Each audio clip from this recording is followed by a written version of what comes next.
Claude Code on your laptop is a toy. It cannot survive one real client. I run 3 separate businesses off one home server, 24 hours a day, for about $60 a month total infrastructure.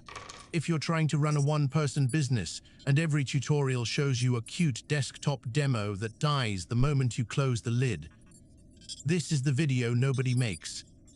I'll show you the exact server layout, the tmux and cron layer, the 3 config files I reuse, and the watchdog that restarts jobs at 3 a.m. I'm Lazar. I ship this stack for clients weekly. Let's start with the part that kills laptop setups first. Here's the scenario. You watched a Claude Code tutorial. You installed it on your MacBook. You wired it into your inbox, your invoicing, maybe a lead scraper. It works for about 4 days. Then you close the laptop to go to a meeting, and your invoice run doesn't fire. Or your machine sleeps, and the follow-up sequence that was supposed to hit at 7 a.m. local time for a client in another time zone just doesn't. Or Claude Code hits a rate limit at 2 a.m. The session dies, and you wake up to a client asking why nothing happened overnight. This is the wall every solo founder hits when they try to actually run their business inside an AI coding agent. The tool is powerful. The environment is fragile. A laptop is not a server. And the second you have paying customers, you need something that runs when you sleep, when you travel, when your Wi-Fi drops, when the OS decides to update itself. So let me show you what actually works. I run a small home server, regular tower PC, 32 gigs of RAM, a decent NVMe drive, sitting on a shelf. It runs Windows because I use it for other things, and inside it I run WSL Ubuntu as the real operating system for all the automation work. Claude Code lives inside WSL. Everything the business needs to run. The invoicing engine, the inbox triage bot, the lead qualification pipeline. Every one of those is its own isolated project folder inside WSL, and each one gets its own Claude Code workspace. That isolation matters. If one project's dependencies break, the other 2 keep running. If one project needs a different node version or a different Python virtual environment, fine, they never touch each other. Now the piece most tutorials skip completely. How does Claude Code stay alive when nobody is watching? The answer is tmux. Punks lets you start a terminal session, detach from it, close your SSH connection, and the session keeps running on the server. So each business project gets a named tmux session, one for invoicing, one for inbox operations, one for lead work. I can SSH into the server from my phone in a cafe, attach to the invoicing session, see exactly what Claude Code is doing, detach, close my phone, and it keeps going. That is the difference between a demo and a production system. On top of tmux, I use plain old cron. Cron schedules the recurring jobs. Every morning at 6 a.m., a cron job kicks off the daily inbox triage. Every Monday at 9 a.m., a cron job triggers the weekly invoice batch. Every 4 hours, the lead pipeline runs a fresh scrape and qualification pass. Each cron job doesn't run Claude Code directly. It runs a small shell script that opens a fresh Claude Code session inside the right project folder, hands it a specific prompt file, and logs the output. Simple, boring, reliable. That's the point. Now the config. Every project on this server has the same 3 files at its root. And this is the part I want you to steal. First, a CLAUDE.md file. This is the project's brain. It tells Claude Code what this project is, what it's allowed to touch, what the coding conventions are, which folders are off limits, and which external services it can call. Without this file, Claude Code guesses. With this file, it behaves. Second, a project rules file. I usually call it rules.md, that contains the business logic constraints.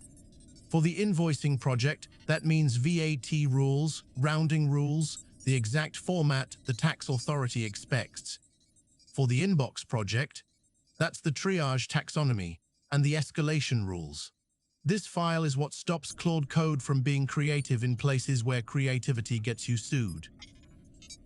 Third, a secrets loader. A tiny script that pulls API keys, database credentials, and tokens from a single encrypted store and injects them into the environment only for the duration of that session. Never in the repo, never in the prompt, never in the logs. That's non-negotiable if you have real client data on the machine. Okay, so now you have 3 projects, each in its own tmux session, each with its own config files, each triggered by cron. What happens when something breaks? Because it will. Claude Code will hit an API error. A session will hang. A network blip will kill a job halfway through. This is where the Watchdog comes in. I have one small Python script that runs every 10 minutes as its own cron job. Its entire job is to check, is each of my named tmux sessions still alive, and is the process inside it still responsive? If a session is dead, it restarts it with the last known good state. If a session is hung, meaning the process is technically running but hasn't logged anything in over an hour, it kills it and restarts it. It writes to a log file, and if anything is restarted more than twice in an hour, it sends me a Telegram message so I know to actually look. That Watchdog is maybe 80 lines of Python. It has saved me more overnight incidents than I can count. Now the cost.